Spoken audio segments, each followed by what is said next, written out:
Welcome back, all you model kit collectors and also VOTOMS fans. This does both. So there's 3 model kits in this thing. This is made by Bandai, the best model kit company I'm aware of, because you can make the models without glue. They're just all friction fit. It's amazing.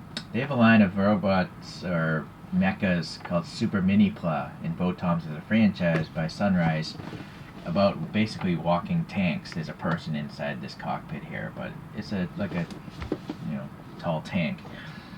Alright, so I got this online, and interesting, it does say January there, but I can't read the year. Anyways, let's open this guy up.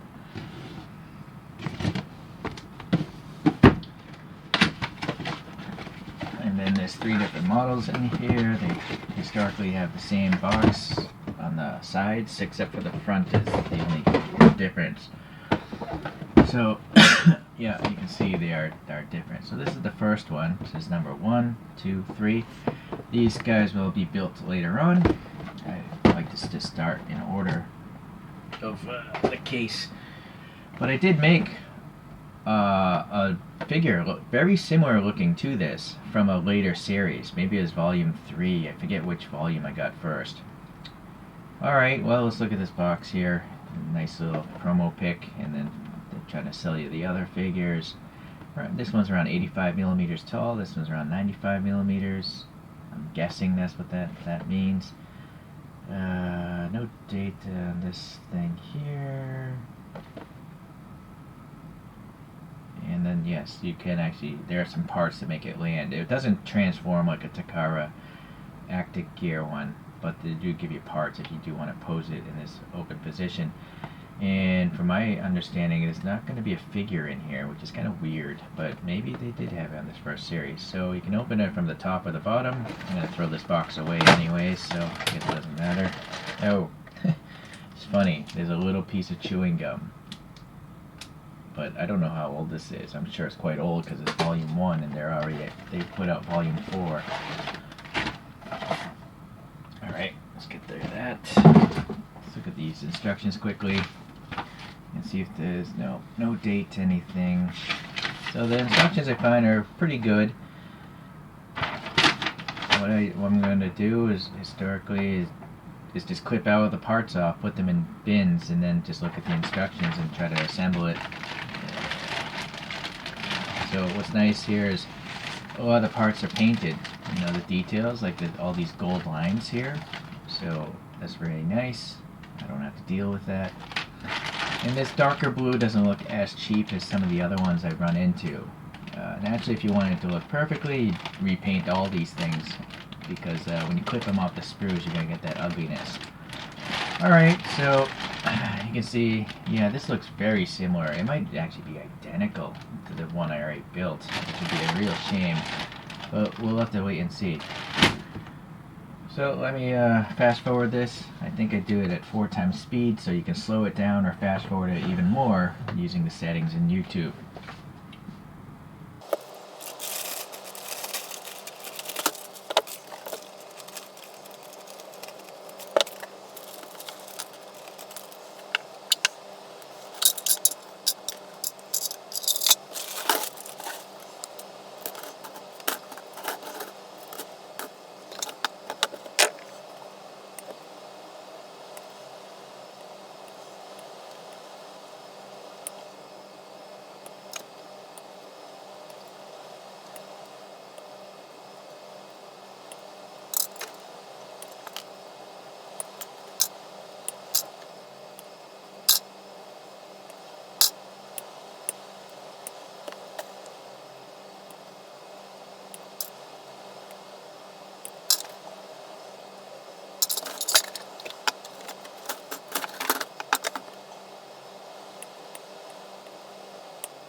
So I finished the build. It was pretty straightforward because it's almost similar, identical to another Berserga I have, so I remembered that one.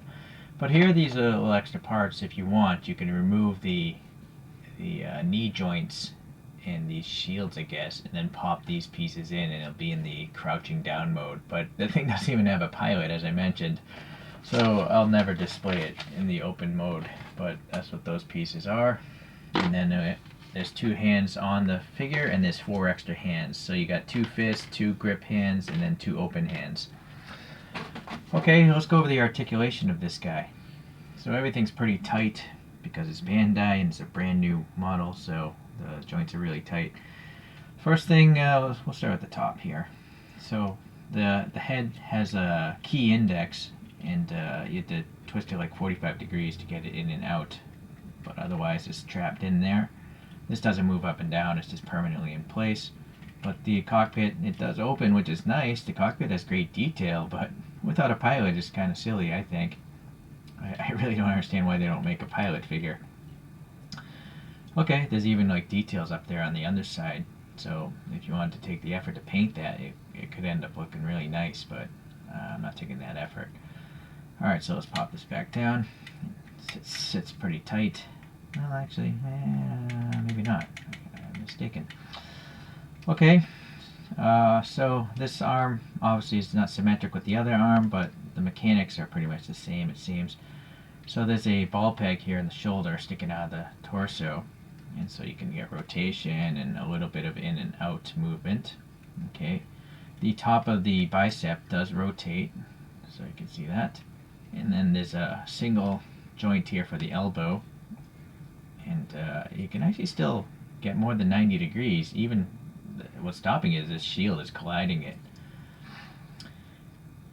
And then the hand is on a ball peg as well, so you can rotate it and get a little bit of angle from in any direction that you want. This shield here spins on a little peg. You can't remove it, but it looks unsightly. And this little spike thing that the Berserga robots are known for, it does slide in and out a little bit, but again it's really tight because it's a brand new kit. But if you watch my fast forward video, well, let me take it off. I don't know. When I was building it, I moved. There it is. Yeah. It doesn't have much movement, but it does move a little bit. Alright. Yeah, I'll leave that off for now. So, the other side, we have this shoulder armor, typical of other, like, scope dogs. It pivots on its own. This shield also pivots, but it collides with the torso quite a bit. So, you know, it's this far out. Oh, yeah, it works. Alright. Alright, so yeah, the rest of the arm is the same. Here's a grippy hand and it's holding the gun. And the rifle has a round peg, so you can rotate that.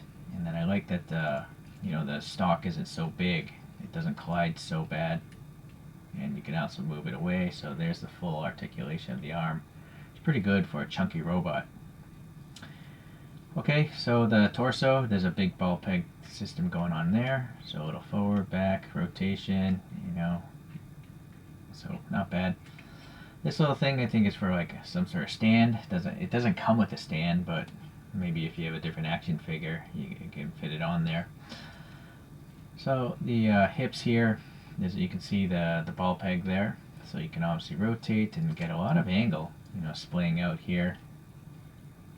Yeah, look at that. It's pretty good articulation again for a chunky robot.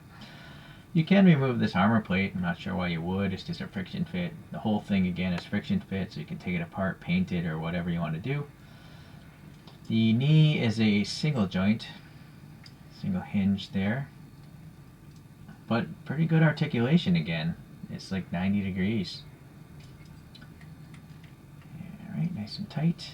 And the foot has it's not a hinge, I guess it's a pivot up there, so it can slide forward and back.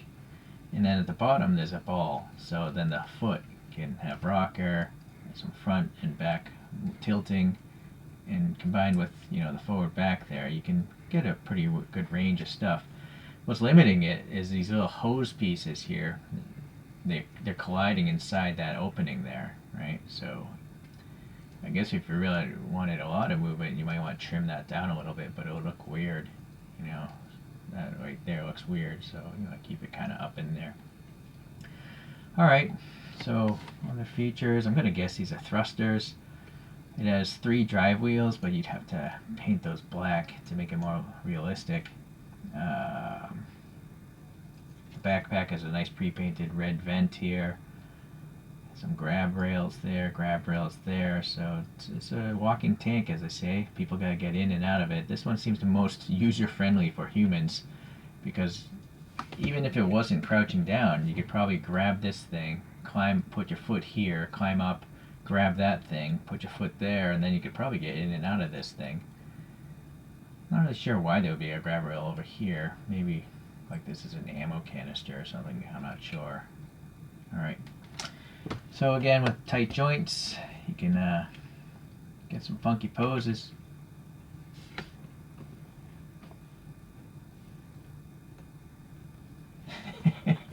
Alright, action pose there. So these are great model kits. They are expensive though, especially where I live. I had to pay customs tax for these, like 30% on top of the cost with shipping. So these are some of the most expensive model kits I've purchased for their size. They are, probably. I mean, it was a lot. I'm not even going to tell you how much I spent. It's embarrassing. But I do love them. Okay, so let's take a look at a couple other Bersergas I have. I think I pretty much have every casting of a Berserga in 1/48 scale now. But at the end of this, please leave a note if I'm wrong, because I would like to get all of them. I want to get every 1/48 scale VOTOMS chassis that I can.